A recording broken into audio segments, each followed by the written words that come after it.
It is week 8, and I'm at the end of my YouTube growth and monetization journey. I am not yet monetized. So I suppose you could say I failed the challenge. And if the challenge were just about monetization, then yeah, you'd be right. I failed. But it was about so much more than that. And in other respects, it was a resounding success. So let's talk about it. One of my goals was to purchase and figure out how to use a gimbal. And I am currently filming on it right now. I ended up getting the DJI Osmo Mobile SE. I wanted to stay under $100, and this one came in at $89. If I wanted to spend a little bit more, I probably would have done the DJI Osmo 6, I think it is. It has a telescopic handle, but in other respects, I think it's pretty similar.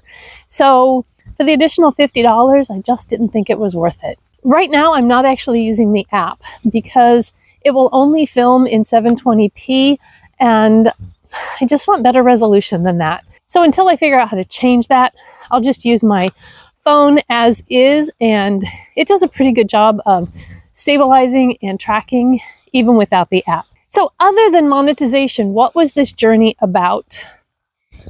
Well, in the title, it tells you it was also about growth. And I did grow. I'll get into more details of my analytics later, but I just wanted to mention that I started out with 1,174 subs, and I am currently at 1,226 subs. So if I mathed correctly, that means I gained 52 subs in the past 8 weeks. And my watch hours started out at 3,303 watch hours, and I ended up with 3,599 for a net gain of 296 watch hours. Considering I've been stuck at 3.3 thousand watch hours for so long, gaining those 300 watch hours means a lot. And it helps me believe that with 400 net watch hours to go, I actually can get there. And I think I can do it by this fall. Hi, Leonard. I have walking buddies. There's Leonard and Kyla. You have met them before. This challenge was also about focus. I feel like I had lost my way and that my content had become kind of mechanical and rather uninspired. I'll post the complete playlist in the card and in the description so that if you haven't seen it from the beginning, you can watch it from the beginning. But I started out at the beginning, like I did when I first started my channel. And that was looking at, why do I even want to do this? Who do I want to do it for? And what do I want to get out of it? And I realized in doing that I had kind of started to take the easy way of doing content that I didn't really even have to think about, but that I could just sit down, film, get it up, and move on to the next one. And so it's no wonder I wasn't growing. The reason why I started this channel in the first place was because when I hit my 50s, makeup just wasn't working for me the way it used to. And I found the mature YouTube beauty space, and I learned a lot, and I wanted to share that with other people. But it's about more than makeup. It's about connecting with other women my age and talking about what it means to face this time of our life with confidence, to find opportunities for creativity and self-expression, to figure out what we're doing in this next phase of our life. Now that we're done raising kids, if you, like me, had a lot of your identity and purpose tied up in your family and raising kids, what does that mean now that they don't need us as much? And yeah, I just want to share my love of makeup. There's nobody in my life who enjoys it as much as I do. And so it's fun to have people that I can tell about something new I found or a new technique that I found that works well. And if it were just for that, I would be really glad that I did this challenge. The other reason I needed to go back to that why is because this is kind of hard. There's a lot involved in content creation. I'm not complaining, but I promise you, if this were just about money, I would have quit way before now. Finding the time to film, to edit, to learn the things I need to learn, and research for videos, and all of it is time consuming. And it's time that could be spent doing other things. So I needed to really evaluate, is it worth it in terms of the other benefits that I receive from this? even if I don't get monetized, to continue doing it? And I really needed to do some soul searching to find the answer to that question. And for me, the answer is yes, it is worth it because of the non-monetary benefits that I get and for the satisfaction that I get from helping other women. Another thing that I gained from this challenge was knowledge. I spent some concentrated focus time digging into the knowledge base of what it takes to create a successful YouTube channel. I learned things about storytelling and thumbnails and titles, and a lot of that has to do with human psychology. What is it that makes someone intrigued enough to click on a video? How do you incorporate storytelling into a makeup video? I'm still working on that one, by the way. I really want to dig into that more and maybe even create a video on that to help my fellow beauty creators when I kind of figure that out a little bit more. I also studied scripting, how to create an effective intro, how to get out of a video quickly with a call to action to move your audience to watch more of your videos and keep them on the platform, which YouTube loves, by the way. I looked into camera presence, setting up your filming space, editing, organizing and planning your content calendar, and so much more. And all of that led to renewed motivation and excitement around my YouTube channel. I have a notebook full of ideas for videos that I can create around my topic of makeup and beauty for the over 50 woman. But even more than that, I have ideas for new topics that I think will also be relevant and interesting to my audience. Finally, this challenge has made YouTube fun again. I have rediscovered the fun and the excitement and the joy that I had when I started this channel over 3 years ago. And hopefully that comes across in my videos. It is kind of sprinkling out here. I'm going to have to get a move on it or I'm going to get wet. I'm going to pop it inside so we can go through my analytics in a little more detail, and then I'll be right back. Because I knew I wouldn't be able to do my analytics on Saturday like I usually do, I went ahead and took a screenshot of my Earn tab on my phone. And from it, you can see that I had 3,599 watch hours, and I had 1,226 subs on Saturday. All right, I have updated my date for August 4th through the 10th. That is the weekly period that I'm comparing week over week. And here you can see I had 810 views, 56.6 watch hours, and I gained 5 subscribers. But in the past day and a half, that subscriber number has gone up, and I am actually at 1,250 subscribers. And my views in the last 48 hours, the last 2 days, has hit 583, which isn't really that much less than the views all last week. So that's kind of exciting. Clicking over to the content tab where I can see impressions, 22.3 thousand, 2.1% click-through rate, which is actually lower than it has been, and a view duration of 4 minutes and 51 seconds, which is also lower than it has been. All right, so here we are in my spreadsheet, and you can see I started this on June 9th, and these are the stats when I started, and I wrapped up the statistics on August 10th, even though you're going to be seeing this on August 13th. I had to have a cutoff because YouTube isn't like up to the minute.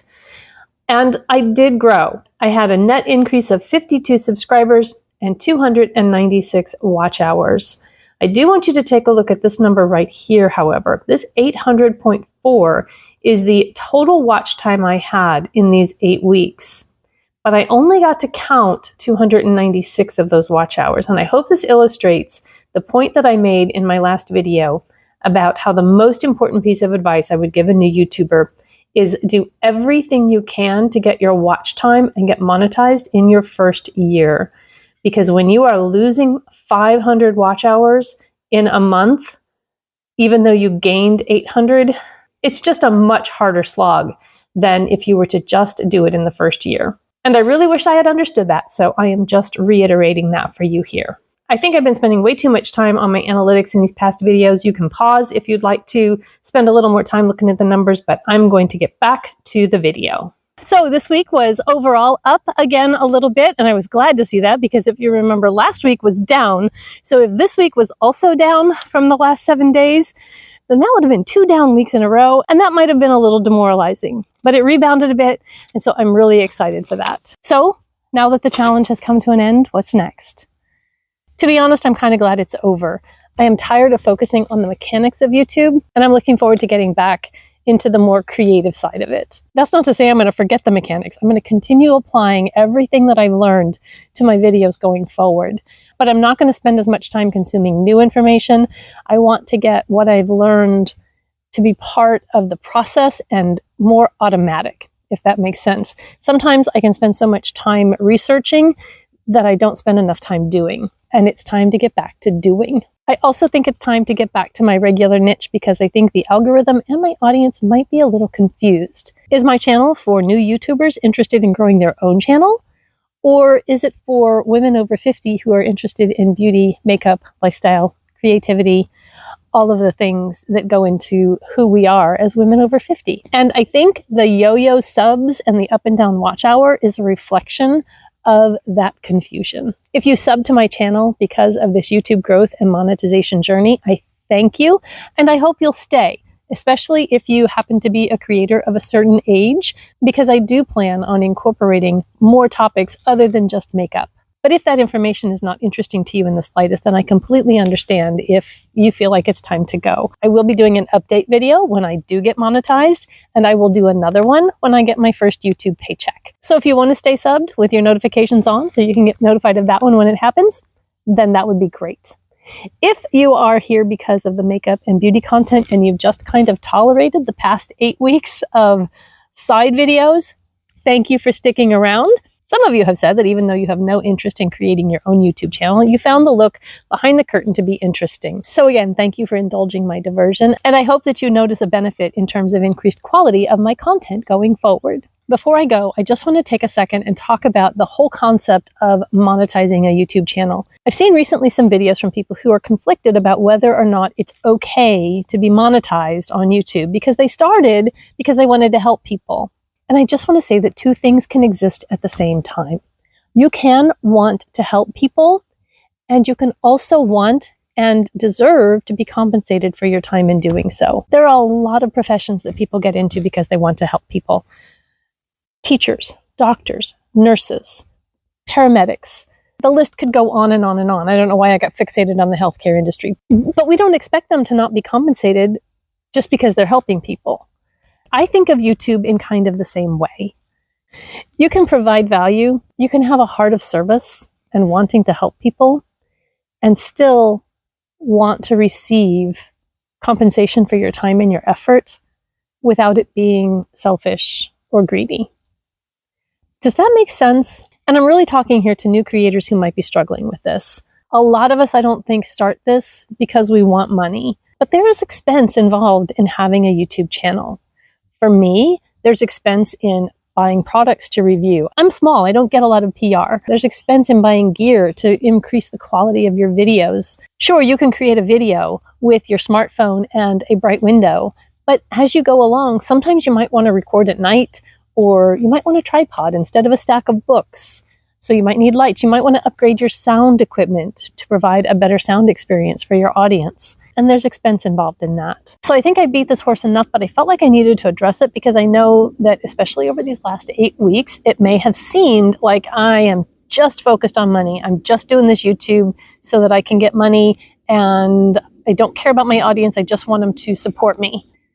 And that's not it at all. Yes, I have affiliate links, and if you hear about a product from me and you shop through my link, I earn a small commission. But when I get payments from Amazon or ShopMy or whatever affiliate it might happen to be, I generally turn that right around back into my channel. Someday, I hope that that income would be enough that I have a little bit to put into my household budget instead of taking from the household budget, because we are still on a fairly restricted income. We have spent most of our life with me as a stay-at-home mom and living on one income. If you hear rustlings and pouncings, my animals are living their best life right now. So what I was saying is, I would like for this channel to provide some income as we start nearing retirement. I'm 59, my husband is 62. And so having something that's going to allow us to cut back on some of our work away from home hours would be really great. I would like us to be able to retire from working for other people at some point. I don't want us to retire and do nothing, because I think that that can be detrimental to the aging process, but having more control of our time would be nice. If you've received value from this series, I would appreciate it if you'd let me know down below in the comments. I hope that you'll stick around, but I understand if you don't. If you're primarily here from my makeup content, but you're enjoying this little peek inside the back rooms of YouTube, drop me a lipstick emoji down in the comments. Thank you for coming along on this journey with me. Let me know how your growth and monetization journey is going. I want to cheer you on. I want to celebrate your successes. And if there's any questions you have or anything that I can help you with, I want to do that too. The full playlist will be right there for you to take a look at. Have a beautiful day. I will see you in my update when I achieve monetization. And I did get this video done, and I didn't get rained on. Bye-bye.